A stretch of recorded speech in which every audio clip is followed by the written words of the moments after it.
Welcome to the ITSP Magazine Podcast Network. You're tuning into an episode of the Redefining Society podcast, hosted by Marco Ciappelli. Let's face it, the future is now. We live in a hybrid analog-digital society, and we must stop ignoring it or pretending that technology is not affecting us. The line between the physical and virtual worlds has become a figment of our imagination. On it, we are continually performing a dangerous balancing act, juggling convenience, privacy, freedom, security, technology, society, culture, and even the future of humanity. There is no better place than here, and no better time than now, to muse on our relationship with technology and how to redefine what society means in this new age.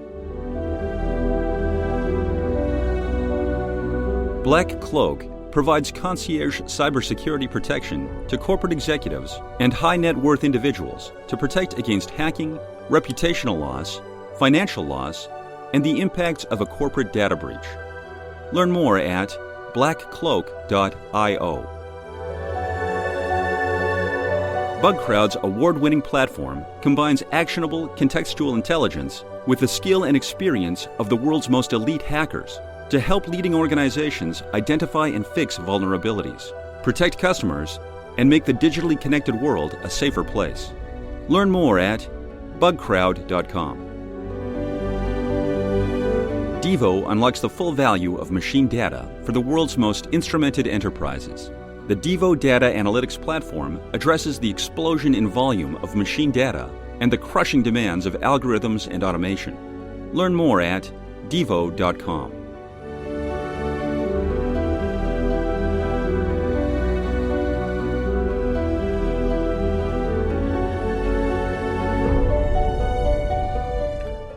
Hello, everybody. This is Marco Ciappelli. Welcome to another episode of Redefining Society podcast on ITSP Magazine, where we talk about cybersecurity, technology, society. In this show in particular, we kind of not touch much on cybersecurity, but we do talk about the way that we can live better in our society. And sometimes it's about cultural changes that we always need to keep doing as technology change, society change. It's a river that doesn't never look the same. Yep. And you don't never, as they say, dive into the same river twice because it's different. So to do that today, we're actually going to talk about leadership, about company and how they can make important cultural changes to become, let's say, better company. And we will define what actually better means. And to do that, we got Steve Spear here. For people watching, you can already see him with a stock of book because he wrote a few books in his life. And for those listening, trust me, there are books, and that's what we're going to talk about. And in particular, the one that is coming up soon on November 21st, which is named Wiring the Winning Organization. And we're going to talk about that. So who is Steve? Welcome to the show. Who are you? Oh, yeah. Hey, Marco, thanks very much. So just by quick institutional affiliation, so I'm a senior lecturer over at MIT in the Sloan School of Management. Have been there. It's approaching 20 years, I think. Founder of a software firm that does business process mapping and that sort of thing. It's called C2 Solve, and that draws directly on research I've done over the many years. And doing a bunch of other things. I spend a lot of time in the field, though, working with clients, and it's been across a fairly broad range of sectors over the many years. Currently doing a tremendous amount of work with U.S. military, Navy in a different bunch of ways. I've worked with folks in the U.S. Army, something called the Rapid Equipping Force about a decade ago. I've worked with pharmaceutical companies, healthcare providers, educational institutions. Highlight of my career in terms of what we accomplished was working with a women's center and shelter in Pittsburgh. Their key product was a victim abuse hotline. So anyway, yeah, I spend a lot of time in the field. Long and short, though, what motivates all this is that I came of professional age in the 1980s when Japanese companies like Toyota, like Sony, et cetera, were throwing a really big existential threat at American companies. You know, one-storied companies, U.S. Steel, Bethlehem Steel, RCA, GM, Ford, et cetera. They just couldn't keep pace with the ability of Japanese organizations, certainly the standout ones, to generate and deliver value to society. This is a society really appreciated.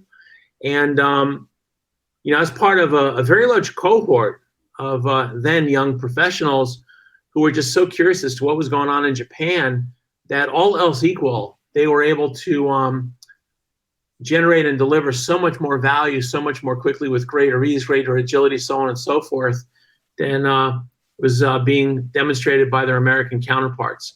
So anyway, my career, whatever the institutional affiliations are and where I've landed in terms of client contacts, it all comes back to this paradoxical question. All else equal, why is it that some are so much better at generating and delivering value that's appreciated societally than their counterparts? Very interesting. I'm a big fan of Japan, and I was there last time a few months ago, and when I came back, I did a kind of like one of those audible online lecture on the culture of Japan and why Japan is the way it is now. And there was actually a period, after all the samurai and the Edo period, about the 80s and about how the 70s after the war, how this company progressed. And there was a mention about the way that it was empowering every single worker in the company, even in the a Toyota, for example, in the manufacturer, that was very revolutionary. So I don't know if you were referring to that, but it made me think about that, and it made me think about company are made of people. Yeah. So I don't know if that throw you a lead here to go somewhere. Absolutely. So Marco, a couple of things, just as we get into this, I've encountered this over the years, that being the foundation for my research is with Toyota back in the 1990s. I get people saying, oh, well, we don't make cars. It turns out making cars is about the hardest thing in the world to do. But be that as it may, there are other people who, if they weren't part of that generation in the 80s, 90s, looking at Japan for lessons and inspiration, they might say, well, what can we learn from Japan today? So I just want to point this out just for your listeners who may be dismissive, because, each generation has its attention drawn this place or that place, and anything else that happened historically, that must be like George Washington and the relevance of powdered wigs. But for what it's worth, at least for autos, let me just offer that Toyota as an example.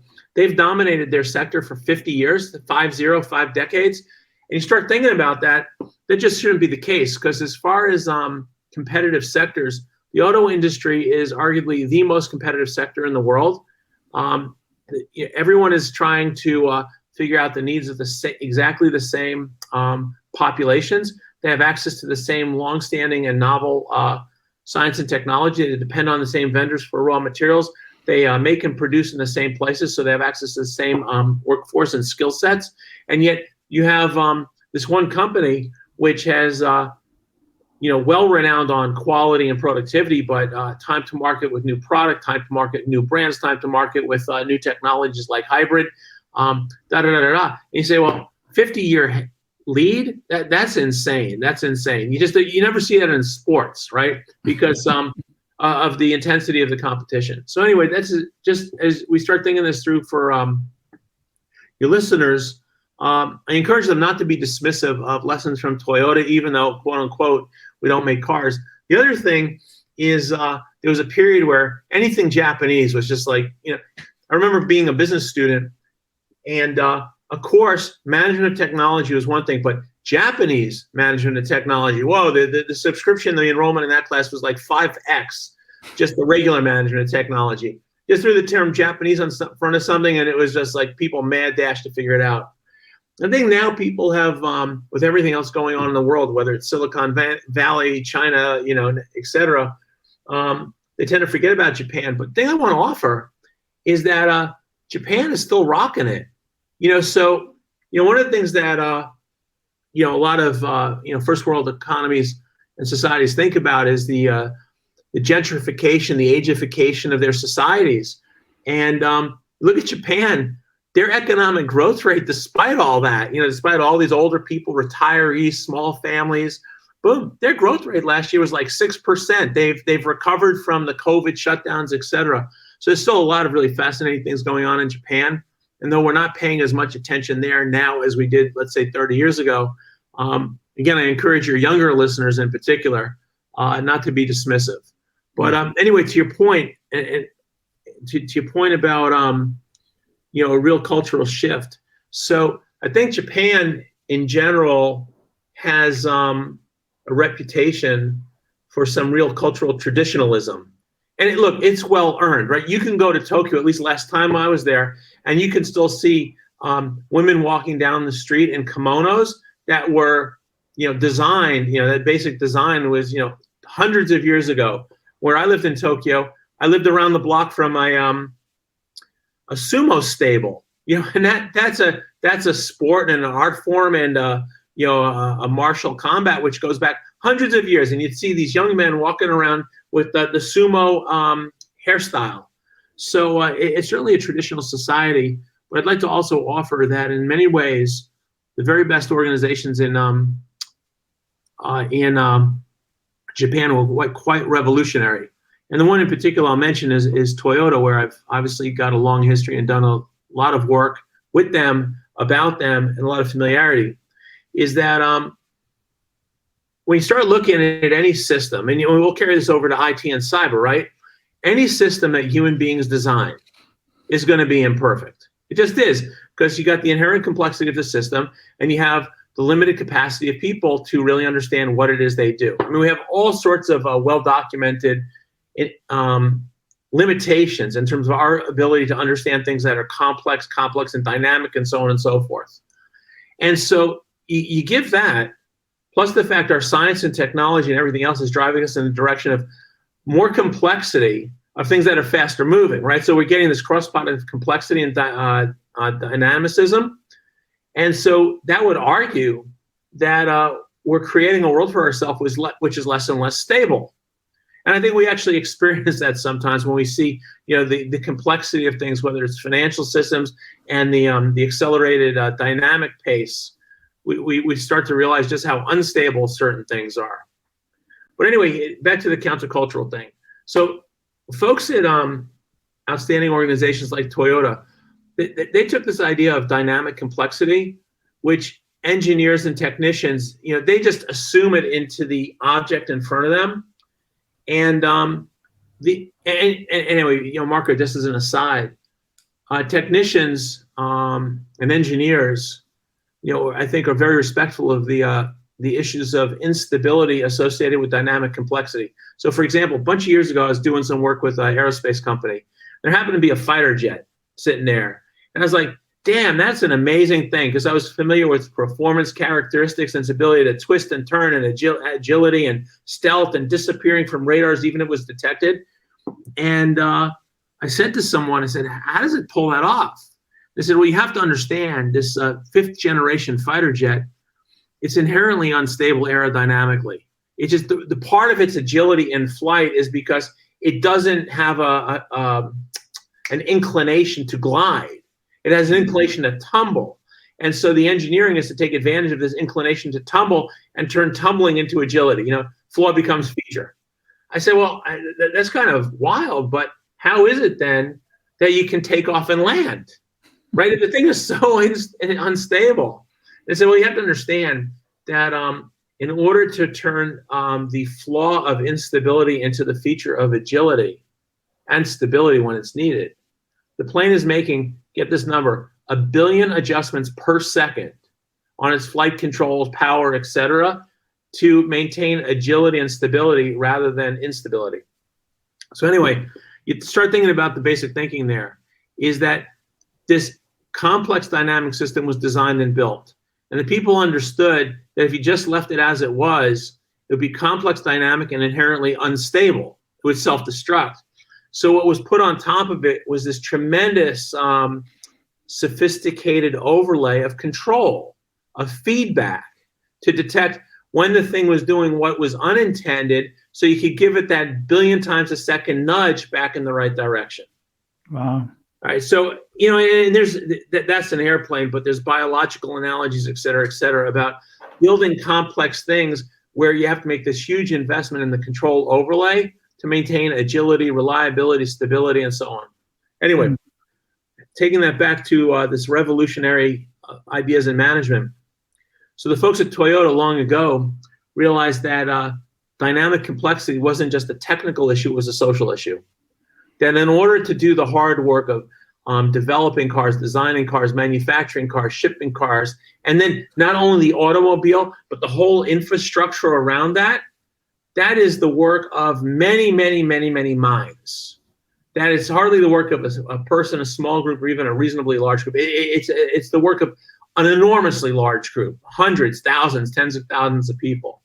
And so what you're talking about is a wildly complex social system, an enterprise that's tasked with doing this work.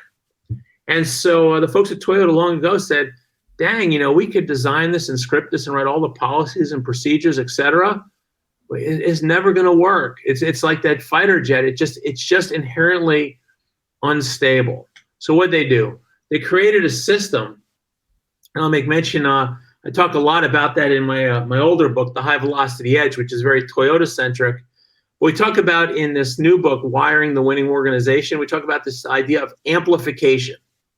It's one of the three mechanisms we identify, but amplification is the characteristic of having a system where problems are amplified early and often, so it's obvious that there's a situation that has to be corrected.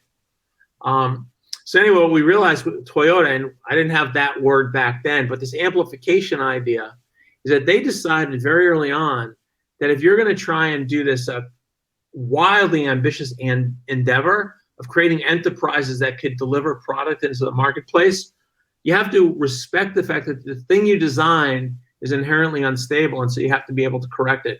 And so what's the manifestation of that is that in the Toyota environment, their idea is that you design work with as much intensity and creativity and ingenuity as possible, because you want to at least start your work with your best known approach. But that in the doing of work, there are tests built in to reveal early, often, immediately exactly where there's a problem, who it's affecting, and how it's manifesting itself. Well, so can I just get one thing so that I'm sure I get things exactly the way you meant to deliver it, and maybe the audience as well. So this metaphor of, example of the airplane, this complexity, start with the word come in my mind is adapt. Like is it constantly adapting and changing according to the situation. That's right. You're reflecting that into the working environment. So you don't build something to be constantly the same, but you build something that you're wiring it so that it can constantly adapt. All right, good. I got it. 100%. And I think the reference back to the airplane is perfect and much appreciated, right? Because that plane is deliberately designed to be redirected, right? That's the necessary agility, which gives the power to do things that if it was gliding, it couldn't turn that fast. No. Part of its competitive advantage is the fact that wherever it is, it won't be there in a split second later. Right. And another thing, and then I'll let you go. It's like these. Now you're bringing the example of the plane, the Toyota, the car company. But at the beginning, you said you work with a lot of different industries. So my assumption is that you can apply this way of thinking about the organization to pretty much anything, any industry, right? That's right. So Marco, we pick. Well, let me just finish the story. Sorry. Story, because I want to come back to your point. It's a much better one than the one I was making. Let me just close off the loose thread. Is that this whole idea, if we're designing complex dynamic things, we know they're inherently unstable, and what we have to do is make sure that we have this this control overlay, and not control like command control, puppeteer, martinet kind of thing, but feedback loops. Yep. And it's through the feedback, through the dynamic feedback, that we get stability and agility. So within the Toyota system, they came up with this idea that when someone goes to do their work, they start with the best known approach. It's sort of a script, a choreograph, whatever you want to call it. But in the act of doing the work, tests are built in to reveal immediately when and where the reality is disagreeing with the prediction, where there's a problem. And at the moment there's a problem, that there's a response to the problem to contain it, and then investigate it, and then resolve it so it doesn't recur. So I think what often got lost when looking back at Toyota was this people, I think, got really absorbed by tools and techniques and this and that, but they missed the social dynamic And this is, and Mark, you got me triggered on doing this whole, excited rant, but it's because you use the term revolutionary. And here's why I was like so excited by it. Mm-hmm. You start thinking about in an organization, who is the very first person to discover that something is happening, the reality is contradicting the prediction, the plan? It's the person doing the work. Yep. And very often in an organization, the person doing the work has the lowest social status, right? And we have it in English at least, so-and-so works for me, right? And the higher you are, the more people you have, working for you. But what the exemplars realized is that the person doing the work, they're actually the only one touching the product, literally, metaphorically, whatever. They're the only one touching the product. And the experience they're having absolutely determines the success of the organization in delighting customers. Right. And so they set it up, and this is the revolutionary part. In so many organizations, the person doing the direct work has low status. They have the lowest status in the organization. Oh, I work for this person, who works for this person, who works for this person, works for the CEO. But in his exemplar organization, say, no. We're going to flip that. We're going to completely invert the hierarchy so that the person doing the work, because they're the first person to recognize the aberration between what's expected, what's desired, and what's actually happened, they have not only the right, but the responsibility to call out the problem, and everybody else is defined as being in a supporting role, and they have to respond. And in fact, and I'll just finish up this part of my rant, is when I was having a talk with a guy who runs one of Toyota's plants. He had this funny gesture. Every time he spoke about leadership, his hands came together with his palms touching and his fingers spread out. Those who are watching the video, I'm making a V with my hands pointing up. And I was trying to understand what was this tick he had? What was this gesture? And I realized it. For him, leadership is not top down telling the people who work for me what to do. It's the people who are doing work who need support. And so the team member who's actually creating value through in engineering, design, production, whatever else it is, their quote unquote leader, their team leader is there, and there's the gesture, the V. So you're putting a pyramid upside down. That's right, where the weight is coming down and down and down to ultimately it's the globe on Atlas's shoulder. Right. Right. So let me bring this back, because you asked a great question about this whole wiring thing.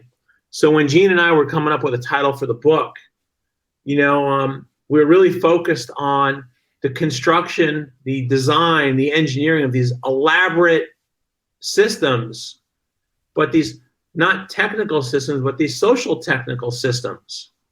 And these social technical systems, which like any complex system, have many, many different pieces which have to mesh perfectly for the system as a whole to perform well.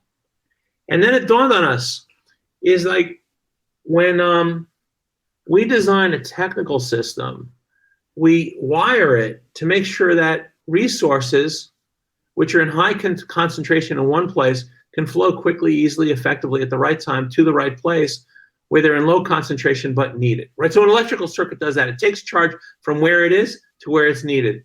Plumbing, right? A plumbing is a circuit which takes a pressurized liquid or gas or whatever else it is and moves it to where that pressure and that liquid and that gas is actually needed. And we started thinking about what processes and procedures do in organizations. And we realized it's exactly the same thing, is that you have someone over here who has an idea, they have a capability, they have a capacity. There's somebody over here who is in need to be a beneficiary of that knowledge, that wisdom, that capacity, that capability. Sometimes it's a flow, sometimes it's an intermingling, whatever it is, but you have to make a connection, because in the absence of that connection, then the work can't get done well. And so as we started thinking through how to describe this overlay, this overlay of processes and procedures and practices, et cetera, said that's circuitry, that's social circuitry as opposed to technological circuitry.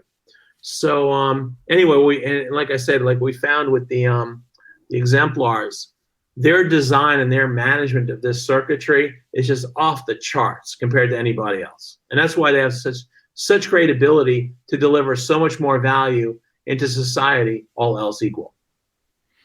Does this include, I'm assuming, some level of creativity, like leaving people not only empowered to be part of the success. So you don't have that Adam Smith situation where you're just doing their job and you don't even know why you're doing it. You're actually showing them that they're part of the success. You're empowering them, but also you're suggesting them to be creative with solutions. Yeah. So this ties back to the circuitry and just a phenomenal. Yeah, that's what made me think about it. Yeah. Actually. Yeah. So in the case of the worst organizations, and I think we've all unfortunately had this problem, was we walk into a situation. I apologize. I told you before, the sun moves on me, and I think it just moves. So I love the effect. Very cinematic. Yeah, cinematic, right. Next, the monster comes and grabs me by the collar. So in the worst case, when the wiring is not of a winning organization, it's a losing organization, people walk in. I think we've had this experience where you walk into a situation and say, all right, what am I supposed to do? And a good part of your ingenuity, your creative effort, is just trying to figure out what you're supposed to do. And then once you figure out what you're supposed to do, then the next part is like, oh yeah, but the things I need, what do I need? And then you spend a lot of your ingenuity trying to figure that out. And then you figure out, oh, well, now that I know what I need, where do I even get it? And then there's all this, and you've seen this in large, bureaucratic organizations. People spend so much time and so much energy just trying to figure out what to do and get it done, that the actual social or technical problems in front of them, they don't have time and energy left over, right? And that fosters this whole sense of frustration and cynicism and being jaded.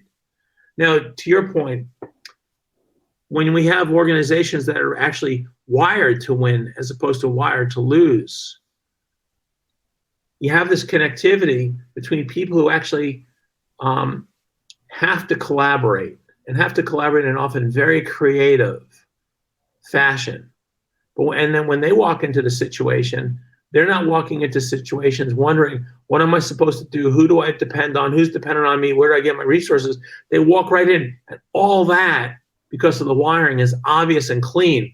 And they can then take their ingenuity and rather have it dissipate into this ether of confusion, have it focused on the problem in front of them. The problem in front of them in the singular, but also the problem in front of them in the plural, the collaborative plural. Which makes me think again to the power of reacting really quick and then maintain the stability, which is kind of like a paradox in a way, right? I mean, it's actually really stable because it is unstable. That's right. Yeah, because it's a stability comes from it's a dynamic process, not a structural attribute. Wow, I love it. Yep. So I love the whole conversation. Let's talk, to finish this, a little bit about the book in terms of who did you have in mind when you were writing this book? Like who is for? So long and short, the book is for people who have responsibility for other people. And in particular, shaping the conditions in which those other people work. And in particular, beyond that, shaping the conditions in which other people work so that they can better bring their ingenuity to bear on real problems rather than squandering the energy of their minds on all sorts of nonsensical things like, what am I supposed to do and where I fit in? Now, just unpacking that a little bit, the provocation for the book, the motivation, is this paradox, which we see, which is all else equal, same market, same resources, same regulatory environment. There's those standout organizations which can just generate and deliver so much more value to society than their peers. And the thing is, and I keep coming back to this all else equal, because if all else is equal, you can't say, well, Marco's got access to better suppliers and better vendors and better regulations, because we're playing on the same level playing field. Mm-hmm. So the only thing left is the conditions you've created in which people work versus the conditions I've created in which people work. Now, let's take that a step further, which is you think about, why do we work collaboratively in the first place? It's because we're faced with solving hard problems that we can't solve individually, right? What is the appropriate design of this medication? How do we actually manufacture it? How do you deliver it? How do we dose it? How do we make it accessible to patients?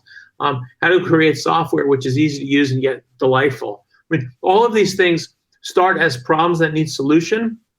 And yes, eventually there's the some kind of seemingly repetitive process that delivers the product or the service. But even that started as a problem, which is let's say you take a smartphone. How do you make the darn thing? Well, that was no one had an answer. You had to figure it out, right? So anyway, we start with this paradoxical or this paradox provocation or provocative paradox of huge disparities in performance, and then we kind of said, well, the only difference between the best and the worst is the conditions they create for people to express their ingenuity, both individually and express their ingenuity collectively. And so the whole book is written around the idea of creating conditions in which the human mind can find fuller expression for its potential than otherwise would be the case. And again, so the audience here is for the person who's responsible for other people, responsible for creating those conditions in which the minds of those other people can find fuller expression.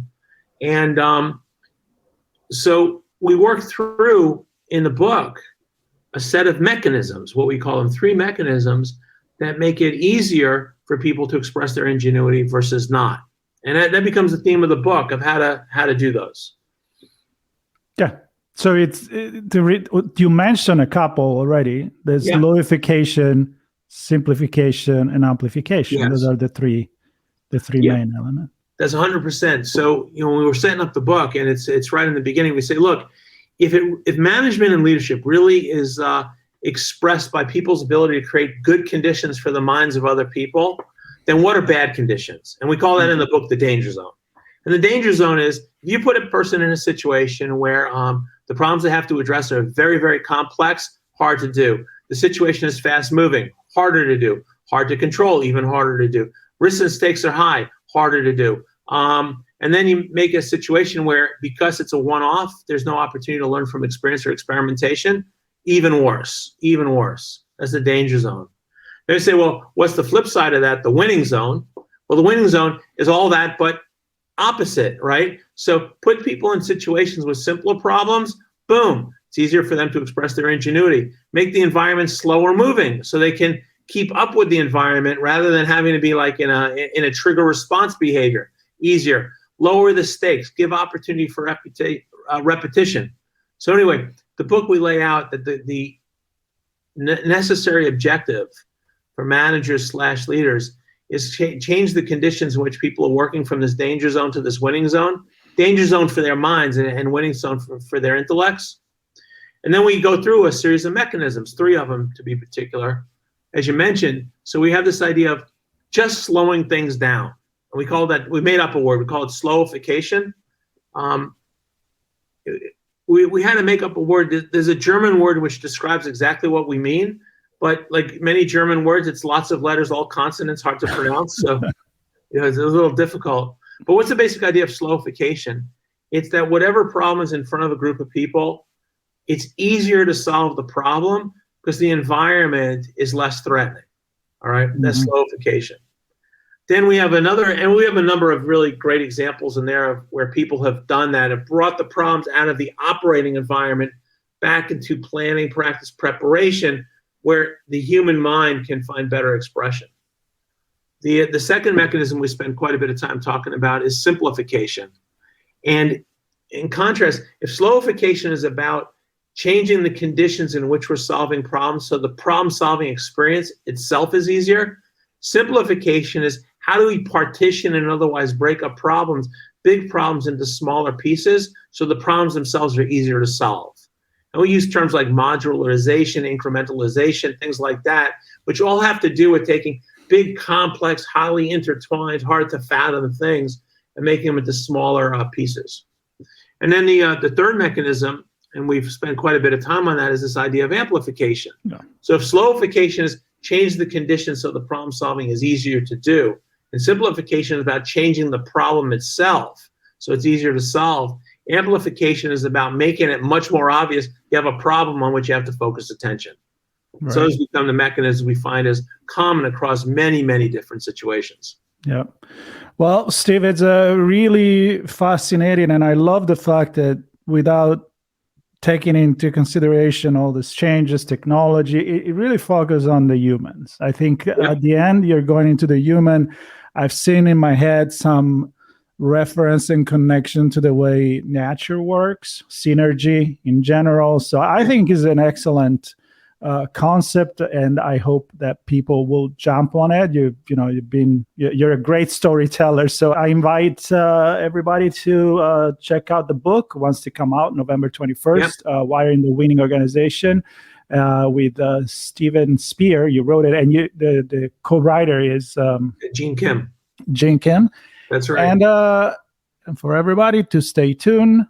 Subscribe to the show. We'll have many more conversations like this. And Steve, I really enjoyed it. If you want to come back anytime you want to talk about something, I really, really enjoy. New York, Italian, we can talk forever. Oh, forever. There's not stop. We just got started. I know. This is great. And first of all, I just want to say thank you for the chance to talk with you and with your listeners. The other thing I just want to emphasize is you make another good point. Is the book is all about people. Yeah. And I rattled off a bunch of examples, and in the book we draw on a whole host of them, whether it's space travel, medical care, responding to mass casualty events, IT stuff, etc. And why is that?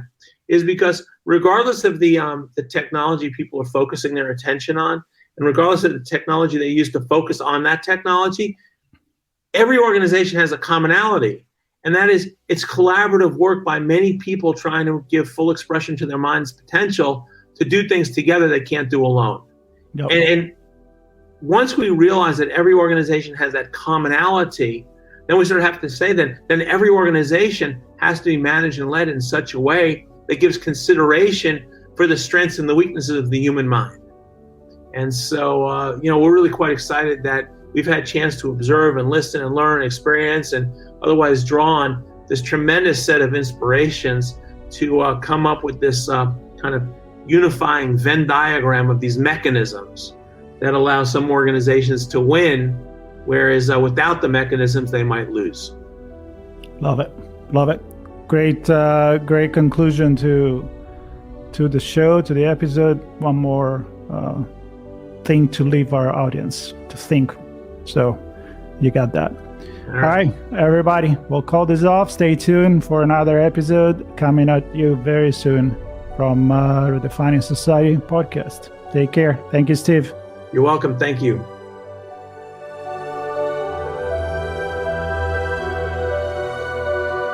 Devo unlocks the full value of machine data for the world's most instrumented enterprises. The Devo Data Analytics Platform addresses the explosion in volume of machine data and the crushing demands of algorithms and automation. Learn more at devo.com.